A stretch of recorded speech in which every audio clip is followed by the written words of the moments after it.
Hey humans, how's it going? Susan Ruth here. Thanks for listening to another episode of Hey Human Podcast. We are up to episode 83. It's very exciting. I'm going to tell you a little bit about Dr. Dawnie Steadman, my guest for this episode. But first I want to tell you that I was a guest on a show called Freaks Like Me. Artist Daphne Willis, who's an exceptional artist, performing songwriter. She has a YouTube channel and a YouTube show called Freaks Like Me, as I said, and she had me on episode 6. I'd love for you to see it, so I posted it on my susanruth.com website. It's right there on that first page. You can click on the link and watch that Freaks Like Me episode. It's episode 6. So that was really cool of Daphne, and she's going to be on an upcoming episode of Hey Human, so that's pretty cool.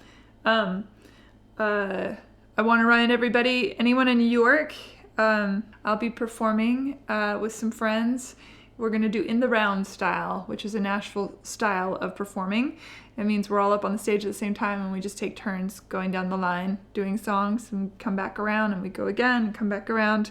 And it's going to be me and Nikki Fernandez, Bryn Black, and then we just added a new person, and it is Robinson Treacher. So it's going to be a really fun show. I hope you New Yorkers and people in the vicinity come out to that. Say hi, please, if you do. I'm also going to be up at Union College. I mentioned this last week, but I'm going to be up at Union College doing live podcast. Live in that it's going to be recorded live. And then I will post it later on in the month. So that's exciting. I have a ton of backlog episodes, so many now, because I had that anxiety when I first started the podcast. I thought, oh my gosh, what if nobody wants to talk to me? I don't know if all podcasters have that feeling, but I certainly did. And so I kind of, doubled down. I did tons of interviews, and so I have this pile now. So I have enough where I can start doing twice a week. So they'll start coming out. I think I'm going to do Monday and Thursday. And same back time, they'll come out in the early morning. And so I'm excited about that. And I got such great people coming up. I'm going to do some really cool interviews in New York that I'm very excited about when I'm there. Lots going on. A little reminder about the Amazon affiliate program. It's on heyhumanpodcast.com's website. There's the Amazon banner. You click on the banner. It takes you to Amazon, you shop like normal, and you help support Hey Human, which is awesome. There's also a Support Hey Human button on the website, on the Hey Human podcast website as well. And any support is greatly appreciated. It helps keep the program going. So thanks for that. Dr. Dawnie Steadman is on this episode, 83. And shout out to her son, Ryan, who convinced her to do a podcast, because she was like, podcast? I don't know. And he said, do it, Mom. And she told me that he championed for it. So thank you, Ryan. I really appreciate it. Dr. Steadman is, she's at the University of Tennessee, Knoxville. She runs the Forensic Anthropology Center. It actually was the first of its kind. And now there are a handful all around the world. Not only is Dr. Steadman the director of the center, but she's also a professor of anthropology. She's a skeletal biologist, to be specific, a bioarchaeologist. She's also an author and a human rights investigator. She wrote a book called Hard Evidence: Case Studies in Forensic Anthropology. Okay, so let's talk a second about donating your body to the Forensic Anthropology Center at UT Knox. The forms to do so, in fact, are on Hey Human Podcast's links page, so it makes it easy for you if you're considering doing this. At the facility that Dr. Steadman runs, what happens is the bodies are placed in their environments, and forensic scientists can see how the bodies break down and learn a lot about all sorts of things that way. What's cool is there's also a bone room at UT Knoxville. And although I did not get to go around the facility where the bodies were, Dr. Steadman brought me into the bone room. And it was a very beautiful and humbling experience. So this room, there are all these, it's like a giant library of sorts with these big cranks, and then the door, the walls sort of move around, and And there are rows and rows and rows and rows of these brown cardboard boxes. And they're all the same length. They're all the same color. And on the side of the box, it says, male or female, date of birth, age when the person passed away. And Dr. Steadman took a box out for me, and we opened the box up. And there it was. This woman, happened to be a woman, a 68-year-old woman. It was her skull and her teeth and her spine, her entire body in this box. And there were just rows and rows and rows and rows of these boxes. And I looked at Dr. Steadman, and I was like, wow, this is the great equalizer, is it not? You can't tell what race a person is when they are bones. I guess you can if you're a forensic doctor, you can, because you know what to look for. And there are certain, maybe in women, of course, the hip bones are wider and that kind of thing. But it's a human being when you get to be to the point where you're in a cardboard box, as we get to the point where we are in the ground or ashes or whatever, we choose to do when we die. It was so moving. It's hard to explain all the feelings that I was feeling, but mostly it was like, yes, I wish everyone on the planet could see this room and look at these bones. And of course, Dr. Steadman, she's like, oh, look, this woman happened to have arthritis, because you see like the bone is calcified on her spine and it kind of shoots out a little bit. And that means she was, the bone was trying to grow more bone. And I get all the sciencey stuff, but I think there's this great reverence in that room too, as there is, in fact, I think, in that whole facility. The honor that they give to the people that say, yes, in my death, I want to help humanity understand itself. So beautiful and such a wonderful experience. I can't believe that I got to do that. So big thanks to Dr. Steadman. Big thanks again to Ryan. And I hope y'all enjoy this episode. It meant a lot for me to go there and to experience this as a human being. And it means a lot for me to have y'all listen to it. As I say here and there on this series of shows, we're all in this together. We all end up in the same place. We all come from the same place. And the bits in between are crazy. Life is a roller coaster of emotion and experience and love and hate and fear and doubt and all the things. So it's just, at the end of the day, we're just a box of bones. And it's really meaningful and impactful to me. And I hope this episode is for you. And thank you for listening.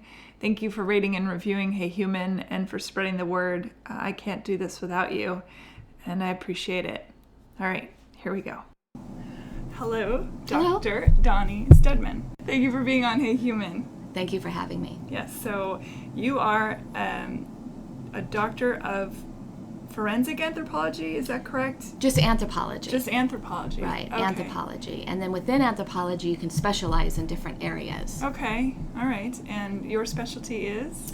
My specialty is skeletal biology. Oh, interesting. And so it's a component of biological anthropology. Mm-hmm. So in anthropology, there's typically 4 main subfields. Biological anthropology, which is what I am. Mm-hmm. Archaeology, looking at material culture remains from the past. Cultural anthropology, doing ethnography and understanding current cultures. Mm-hmm. And linguistics, which is looking at past and current languages and how they change over time. So biological anthropology looks like at the kind of the intersection between culture and biology that makes us what we are, from our soft tissues to our hard tissues to understanding violence in all contexts, things like that. Okay, all right, interesting. And you're here at I came to Knoxville. Yes. To the university here, which is grand. It's. I was saying as I came in, it's lovely. It reminds me of being back in college, which is one of my favorite things in the whole world, is learning. So the University of Tennessee is really just an awesome environment here. It's beautiful. Yeah. It's vibrant at all times. Everybody is really committed to being here, students and faculty and administration alike. So it's really a wonderful exciting place. Culture. It is. So the reason why I reached out to you was because the facility that is here, which is where you do forensic research.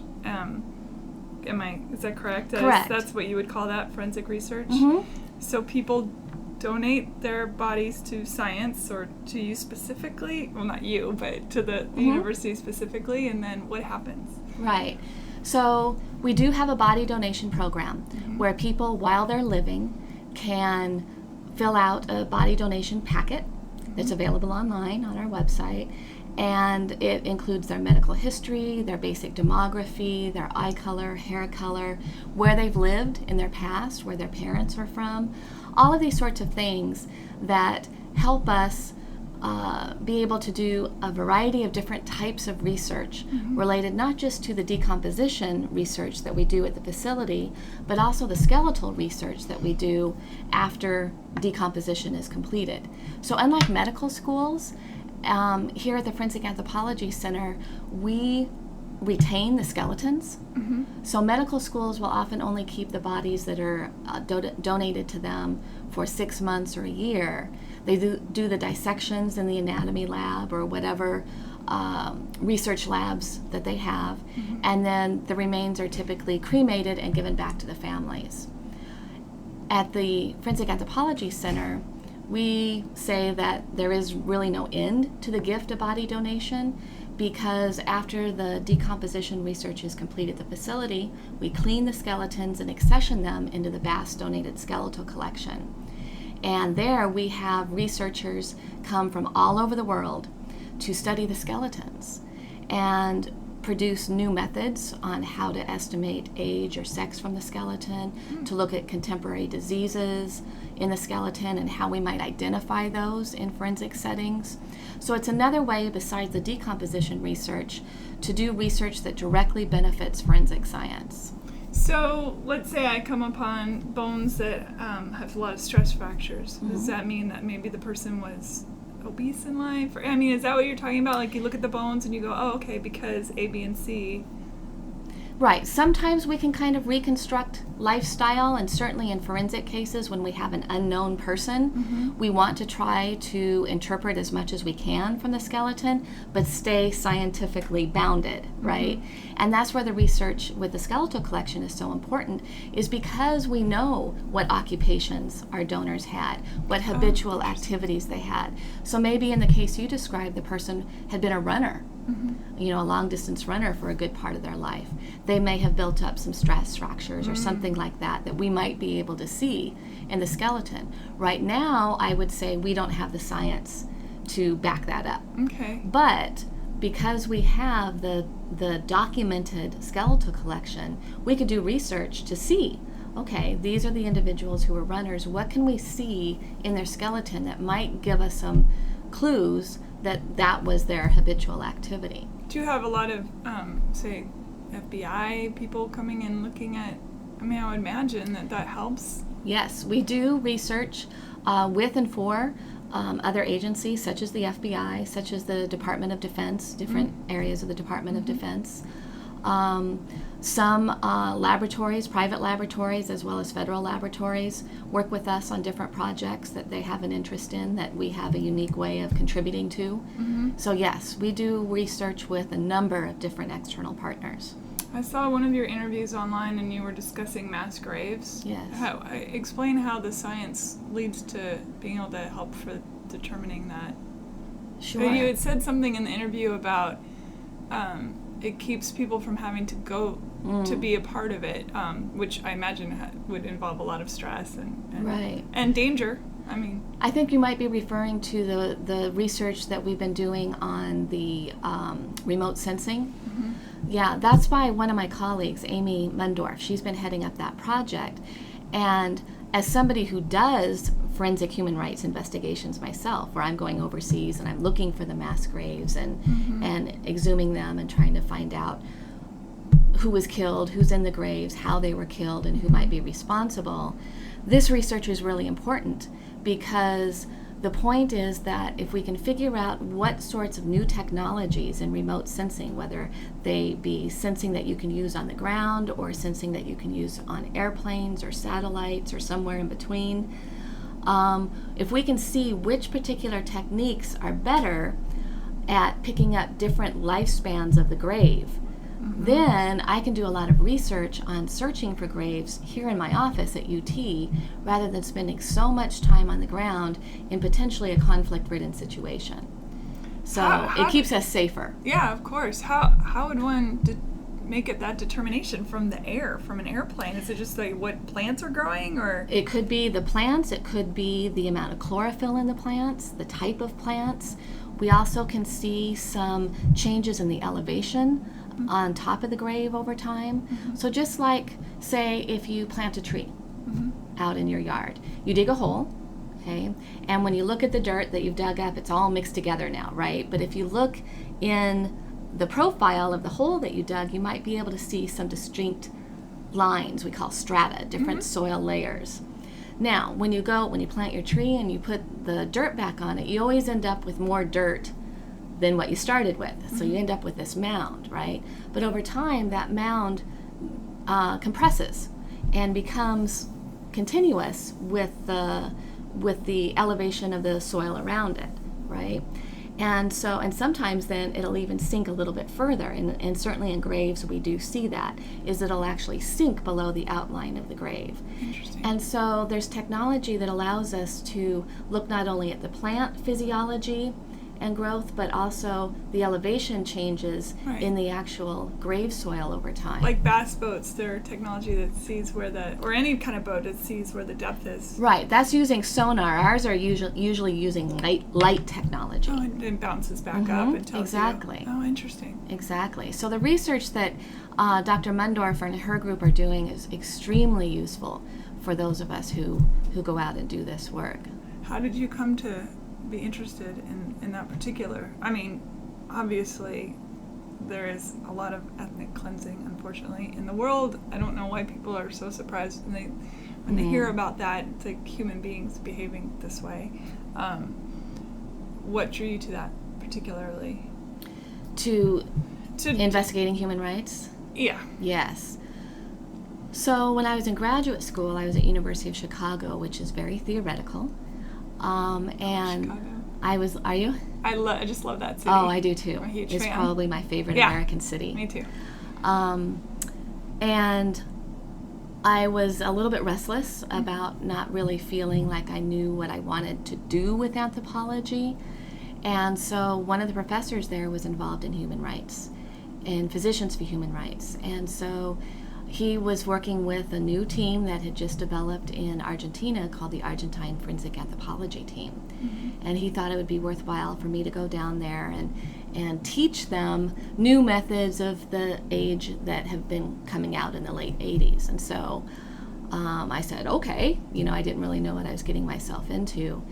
And the fact that I was teaching them anything is just laughable, because the flow of information and the amount that I learned from that team and what they do was life-changing for me. And what they were doing is looking for the disappeared in Argentina from the 1976 to 1983 Dirty War, where the government of Argentina, the junta military, was essentially going through and disappearing all political dissidents. They were torturing them, putting them in secret detention centers, and then often killing them. And the Argentine Forensic Anthropology Team, they developed, with the help of Clyde Snow, an American forensic anthropologist, and a number of other researchers from around the world, to do the exhumations, to identify people, to give the remains back to the family, but also have a written document, an objective record of what happened to these people, where they ended up, their trips through the secret detention centers, how they ended up in a particular mass grave, and hence who might be responsible within the military. And for a while, there was an amnesty, and they weren't doing any prosecutions or anything like that, but the team kept working. And now there's prosecutions again. There were issues. Yeah, there were issues. It was a dangerous time. Absolutely. But they worked directly with the families, and they listened to their stories, and the families felt connected to the process for the first time. Sure. After being ignored and lied to by the government, and told the story that mattered to the people who mattered in order to really help get them the remains back. And getting involved in that social justice aspect of it, as well as the science of the identifications and the exhumations, really inspired me. And I felt that this is one way that anthropology could really help make a difference. There's many ways, but this is one way. And so since then I've worked in Cyprus and Spain. I'm currently working in Uganda. And all of these contexts are very different. The science is the same, but the political process and the social processes and the problems that you're tackling are all different, and pulls on different skill sets and expertise. And it's all a team environment, and that's the other thing I really enjoy working in, is not as an individual, but as part of a integrated, dedicated team that's always extremely dynamic and exciting to me. That's the best part of science. It absolutely is. I think, personally. Not that I'm a scientist, but just from my understanding of it. I think people always think of a scientist as, working in the dark in their lab late at night, and coming up on their own with that great big discovery. And I think sometimes that happens. But I think most of the time, good science is collaborative. It's you and me talking about what our experiences are in this particular field, and coming up with shared questions and figuring out how to answer those questions, and then bringing in the other right people to move us forward. And I think that's how good science also gets done. So if you come upon a mass grave, let's say Rwanda or Auschwitz or wherever it is, how in the world with all those people that are put together in humongous piles, how do you determine who's who at that point? I mean, that's got to be pandemonium. Well, that's where good archaeology comes in, is to make sure that we can make sense out of the chaos that happened, right? What we're trying to do is demonstrate how this grave was not just put together in terms of the people who were placed into the grave, but also how it was constructed and all. And so what we want to do is have a systematic excavation strategy to make sense out of the chaos of that. And it is chaotic. What happened to these people was often chaotic. Sometimes there's a plan, and we can see that as well. I've seen some graves like that, but most of the time it's chaos. And so the excavation techniques are everything, where you go down by layers, or you take particular sections and you start to work, out Strata. To in, yeah. and have a very secure strategy for what you're doing, and then making sure as you're identifying, where the individuals are, making sure that you keep all of the bones associated with each single individual. Because what can happen is, if you and I, let's pretend we're about the same age, we're approximately the same height, we're the same sex, but let's say you broke your arm when you were younger, but I didn't. Well, if I make a mistake and I put your arm with my body, then that's two identifications we're probably not going to make, because I can see the callus, the healed fracture in your arm, but if I'm putting it with somebody else, then we're probably not going to identify either person. So the excavation is really, really important in making sure that we get all the information we can from the grave, and also making sure that we get the right people, all the bones of the right people out of the grave, so that they can be analyzed properly. Do you do this a lot with the Jane and John Does and crime? Because I know that some bodies are discovered years and years and years later. How long does it take for a body to decompose completely, or does it ever? For some crime scenes are very, very old, right? There could be decades, could be 30, 40, 50, whatever it is. And when it's a singular person, what's the decomposition rate? How do you go about that? And is that even more complicated when there's just one? At least when you have a mass grave, there's you know they probably come from a community, or there are hopefully records of those people at somewhere somehow. Does that make sense? Am I asking that question well? It does. Not. I understand what you're asking. I will say that in many of the mass graves, there are no documentation of the people, especially in the areas of the world where this is occurring. There's not medical history. There's not dental history.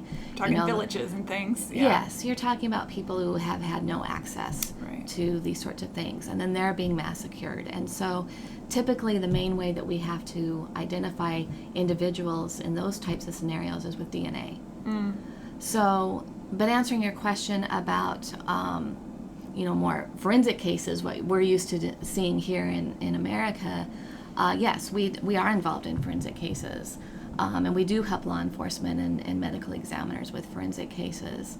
And we go out with law enforcement and help and do the search and recovery. So we will use some of the same visual signals that I just told you about related to mass graves, about the different plants, about the different elevations of the soil. We'll use that to help look for clandestine graves here in the U.S. as well. And we can use other technologies like ground-penetrating radar to help us find graves. Now, in terms of decomposition time, when a body is buried, it's going to decompose slower in general than a body that's laid on the surface, because part of the driving force behind decomposition is temperature. And so high temperatures is faster decomposition because you have the insects, you have the internal bacteria that are active, and the body tends to decompose fairly quickly. When you have a burial situation, you're essentially removing those main elements of decomposition. You're making a cooler environment. You're essentially, by placing the body underground, removing most of the insects from the equation. And so decomposition does occur, but it occurs at a slower rate. And obviously the deeper that is, it may occur slower. The other issue is water. So if you have groundwater, that may speed up the rate of decomposition. Unfortunately, after 35 years of research here at the Forensic Anthropology Center, what we can always say is it's context dependent. Makes sense. Yeah. Yeah, interesting. How does this work? Has it changed how you see humanity?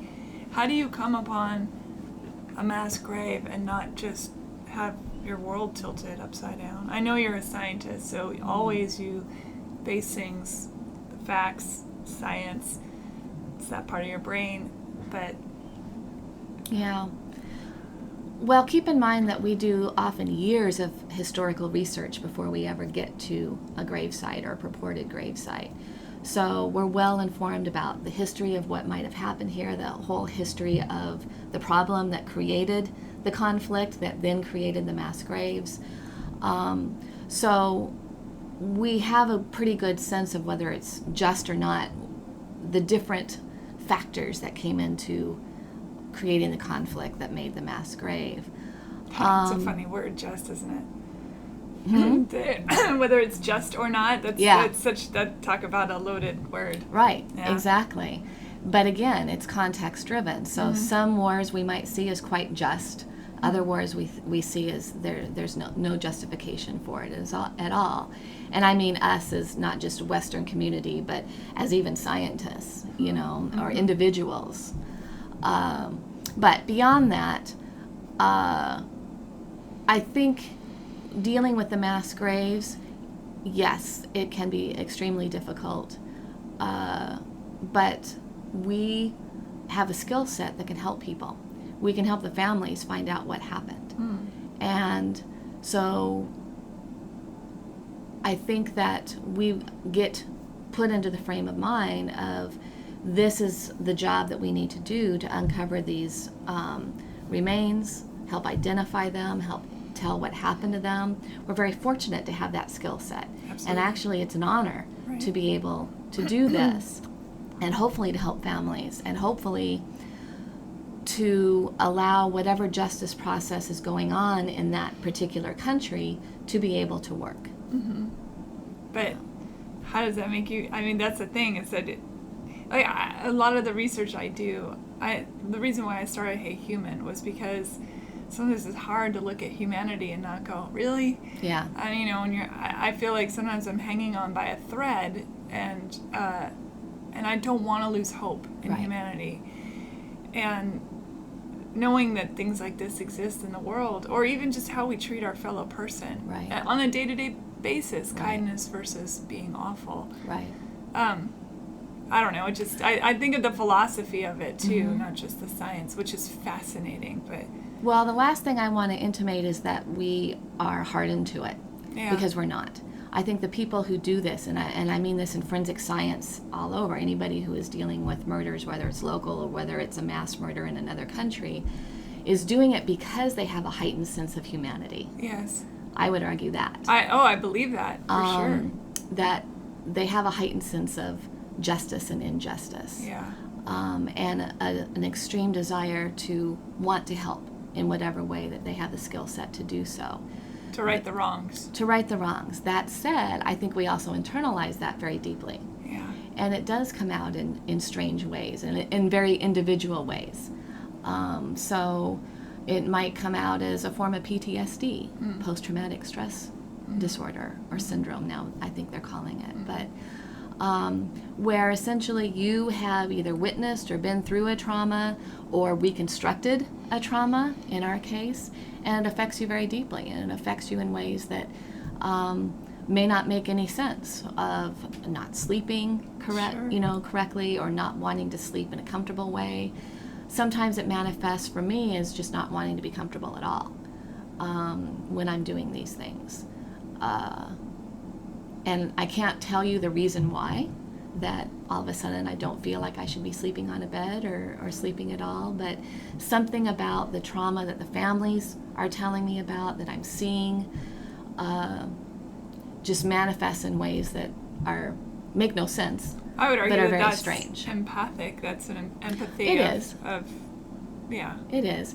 And which is quite noble, really. I mean, it's the work you do is, again, I keep saying fascinating. It is. It's fascinating, and it's wonderful that it's out there. But I can also imagine it's pretty traumatizing too. That you would have to have that logical brain, that science brain, so you don't go crazy. Right, but that turns off quickly. Yeah, right? absolutely. And then you're left with yourself and what you're dealing with. Yeah, and surgeons do surgery, or people who are pediatric people, how do they deal with that every day? It's just, or ER doctors, where they're in the moment of trauma, life and death, and then kind of freak out afterwards. And it's kind of like that, where you do the job and then you freak out later, and then you go freak out later, or run 20 miles or whatever, and try and find healthy ways of getting rid of that stress or emotion or what have you. And sometimes it takes some training or hit and miss to figure out what's healthy and what's not in terms of dealing with this. But the World Trade Center is another example of, those of us who worked there. Did you? Yeah, I did. Okay. I did. We all, what is this now, 16 years later? Just this month? Still talk about it and have ways of dealing with that scope of inhumanity, if you will. Where this was something that, so regrettable that it happened, and the loss of life and the scale of it, and the families who are still waiting, for loved ones to be returned, and the efforts that New York City and the federal government are making to keep trying to return the remains to families, even now 16 years later, shows how important it is, for scientists, for our particular culture, to have those answers and to let the families know what happened. And so I think kind of maybe the underlying theme that you're seeing in all of this is really a dedication to the families and their plight of not knowing, I think, is what drives, for me, a lot of this. And justice, I suppose. And justice, although as an anthropologist we realize quickly in working with other countries that justice is not always what we think of as justice. We think of justice as very punitive, right? We want to catch the bad guys and put them in jail. In other cultures, it's not that way at all. There's other cultural mechanisms that mediate justice. For example? So, for instance, in Uganda, where we're working now, we're asking people who are affected by the war between the LRA and the government of Uganda in the north of Uganda about the mass graves that they know exist and where they are and how they feel about it, but also if they want them excavated, why? What is the motivation? And what we're finding is justice is not a big motivation. The motivation more is spiritual, that they believe that the spirits of the dead are angry because they aren't buried properly, that not just that they were killed, but that they weren't cared for properly after they were killed. And these spirits have kind of a living agency among the people around them. Hauntings, making children sick, killing the crops, making the animals sick, things like that. And so what we want to do is, if we're going to do exhumations and help identify people, we want to make sure that that process doesn't cause more psychosocial harm than good to this particular community. And we're bringing in our biases of social justice as, you have to prosecute those, who are responsible. And they have their own cultural rituals, for children who were kidnapped by CONI and the LRA and made to kill other people. They escape, sometimes after many years, and come back, and they go through a cultural ritual to try to integrate them back into the community, even though that they have taken lives. And sending them to jail is really not even on their radar. And so we need to be aware of that that is the way that this culture sees things, and the reasons why they might want to exhume a mass grave is very different than perhaps what we are seeing in Spain or Cyprus or Argentina or other places. See, now I can't, in terms of justice, I can't imagine getting a child back who was kidnapped, brainwashed, forced to kill, and then somehow escapes, comes back to his or her family, mostly his, because the women are dead, mostly, right? Well, the women come back with children, so they were they're raped. mass raped. They were sex. Yeah. They were sex slaves. Yeah. But for the boys that committed murders on behalf of CONI, I can't imagine putting those children, or even if they're young adults at that point, in jail. I mean, that's like a whole other level of intricate stuff. Correct. Yeah. Correct. But in other cultures, they might not see it that way. They might just put them to death, you mean? Or? Well, they're soldiers, right? Even if they soldiers. were brainwashed, and so kidnapped. In other places, the accountability is from the top all the way down. If they're soldiers that make an atrocity, it's complicated. It's extremely complicated, and so understanding where we're working and what's important about these atrocities to the people who are directly affected by it is an important, not just first step, but probably the most major step of what we do, and then deciding maybe it's not correct, maybe it's not the right thing to do these exhumations. It might not be the appropriate time or just the appropriate thing for this particular community, and we have to listen to that. I think that's such a valid point, the idea that we as Americans, we have our own set of rules, and to go somewhere else and suddenly be the movie The Gods Must Be Crazy always comes to mind. Yeah. Which is, if y'all haven't, those out there listening, if you haven't seen it's a great movie. It's a fantastic movie. But I think of that as we can't just insert ourselves into some other world. It might as well be another world.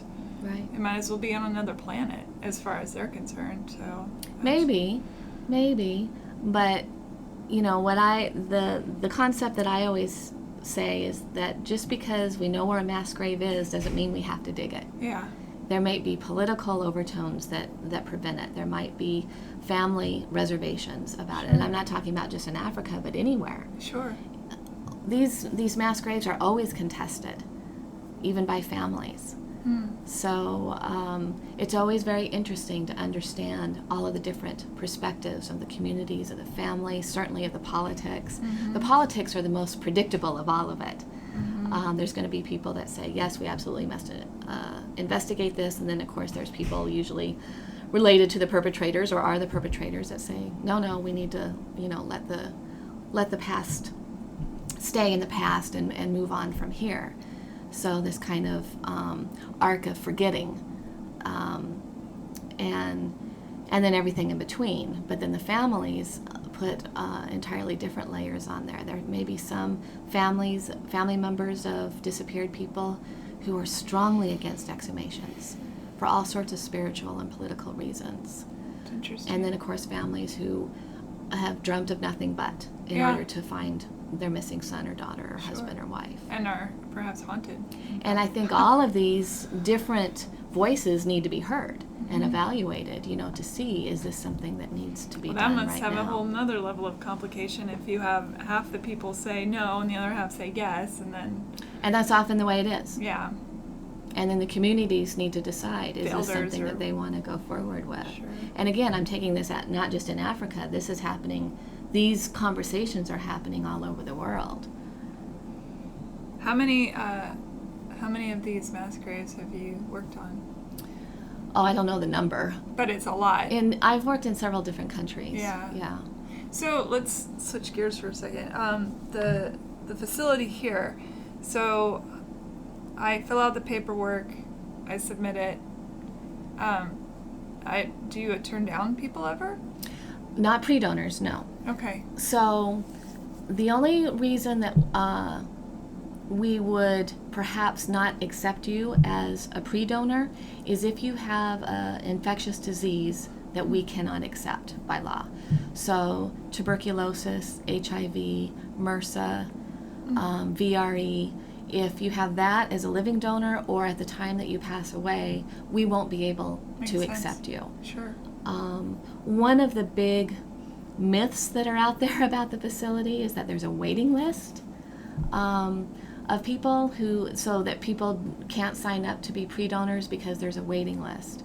I have no idea how that fallacy got started, but it is just that. There's no waiting list. We take requests and applications or the donor packets every day from people who want to donate their body directly to us. So there's no waiting list. All right, you hear that, everyone? There's no waiting list. There's no waiting list. This is maybe a peculiar question, but the concept of the soul versus the not soul, do you find, and maybe you don't even have this, but I'm wondering if that research has been done, people who donate the bodies, they tend to be more atheists, they tend to be more religious, or we haven't looked at that yet, and that's actually something I know.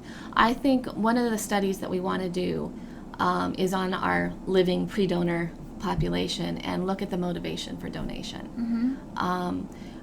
Now, I talk with a lot of our pre-donors quite often, and I get interesting stories about why they want to do that. One woman recently said she's been a teacher all of her life, and she wants to continue teaching even after she's gone. And she had thought about donating to a medical school, and felt that was very important, to teach future doctors, but she was concerned about her family then having to deal with the remains afterwards. And so here she thought, with the skeletal collection, she would be teaching forever. And we think that's true. She will be teaching That's lovely. Forever. Other people are a little bit more cavalier about it. It's like, I don't, need my body after I'm done with it. You guys can do whatever you want with it.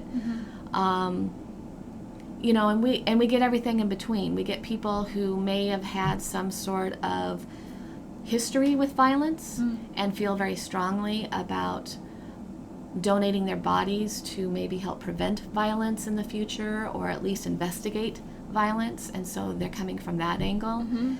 But these are all anecdotal so far, and so I haven't developed a study yet, but we're working on it. To understand the very different motivations and backgrounds of people who donate their body. I think it'll be quite. I agree.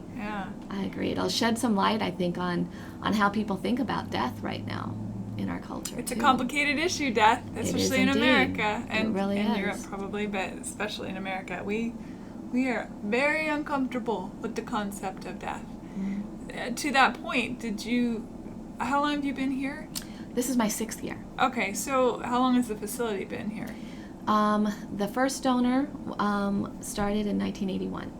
All right. So and about we're celebrating, last year was our 35th anniversary.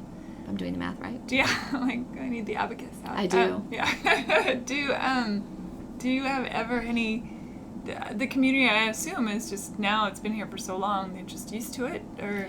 The community is extremely supportive of the Forensic Anthropology Center and the Anthropology Research Facility. They're very protective of it. We do a lot of outreach to school groups, to adult groups, to doing things like this where we talk about the research that we're doing, get people involved in it. So we're doing these living subjects studies where the pre-donors can participate in studies with us while they're living. And we're doing that for biometrics right now, where people are coming in and we're scanning their irises, their faces, and their fingerprints, and that's being used by the Department of Defense in various ways to essentially help develop new technologies for sensing biometrics for after people are deceased. And so that the military, when they're on the ground in a conflict situation, can do very rapid IDs, not only of their fallen soldiers, but perhaps enemy combatants as well, and not be on the ground any longer than they need to be to get those identifications done. So the pre-donors who are participating in the study are very excited about it and being able to have this kind of direct connection and directly help the military in this regard. And so that's one way that we make sure that people know what we're doing, why we're doing it, understand the importance of the research that we do here, and it keeps them connected to us and protective of us. We don't have people that try to get over the fence or anything like that at the facility.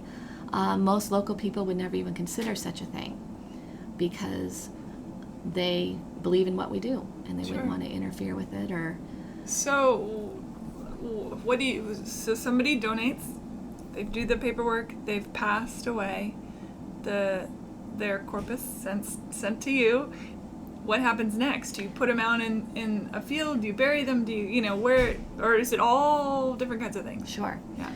So once they pass away, then if they are within 100 miles of Knoxville, then we will go and retrieve the donor at no charge to the family. We don't charge anything for body donation.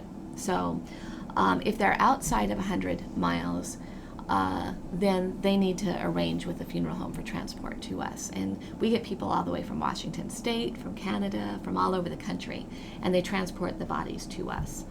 Then we do basic intake procedures where we take samples of hair, of fingernails, of blood for all sorts of studies like isotope studies, genetic studies, things like that.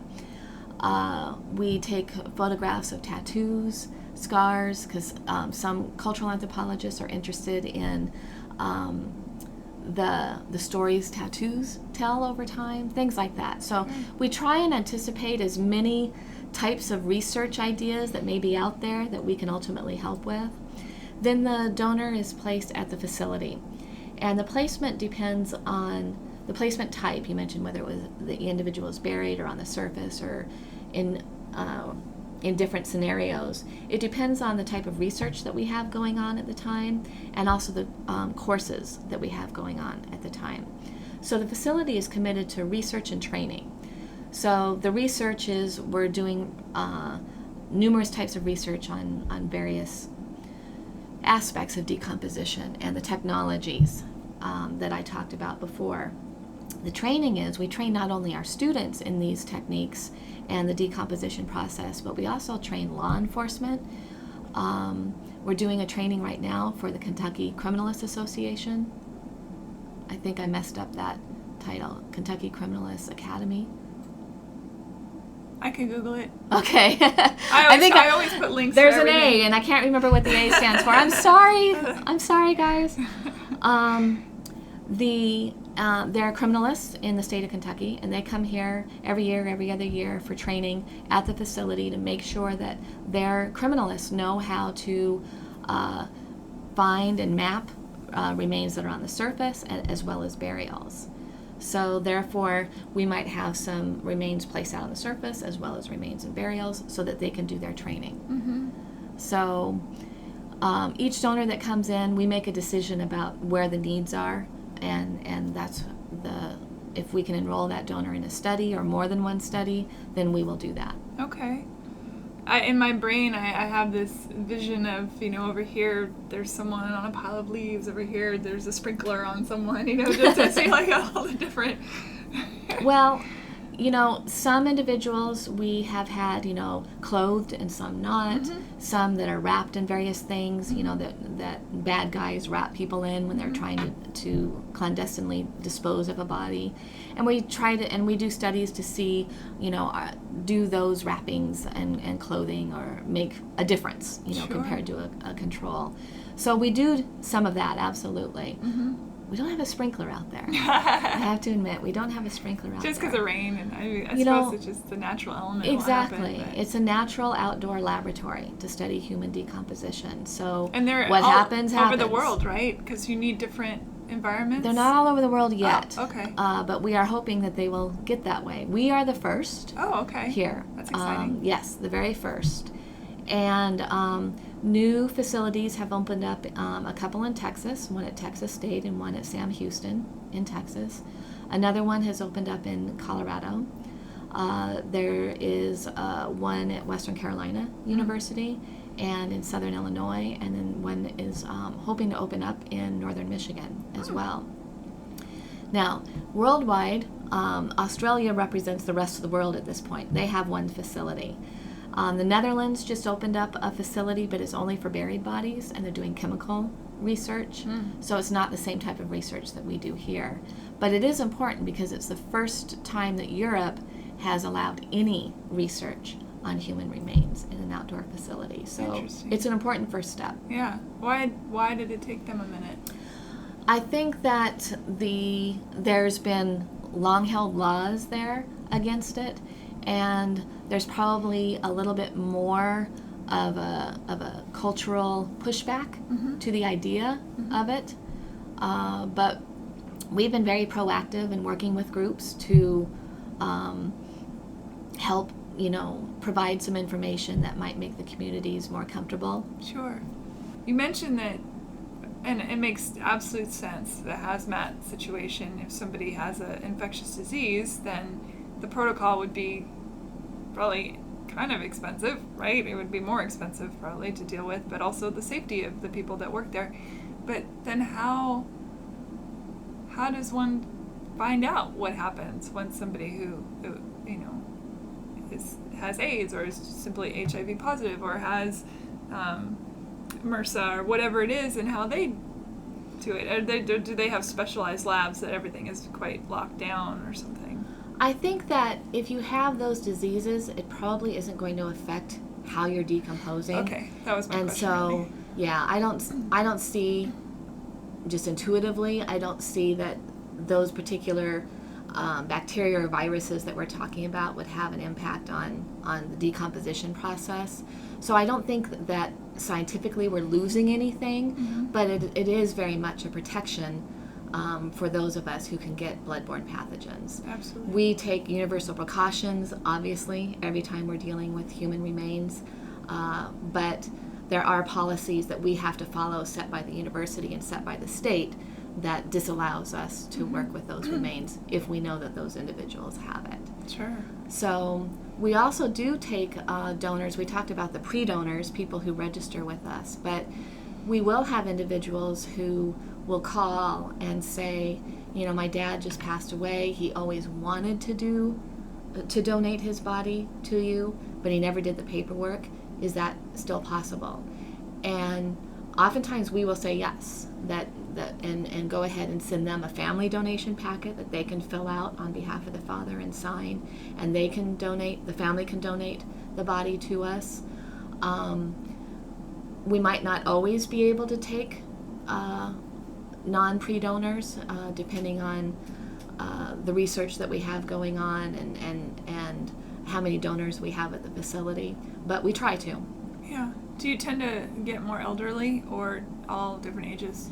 We get all different ages. We do have mostly an elderly population, but a lot of people will pre-donate their bodies while they're very young.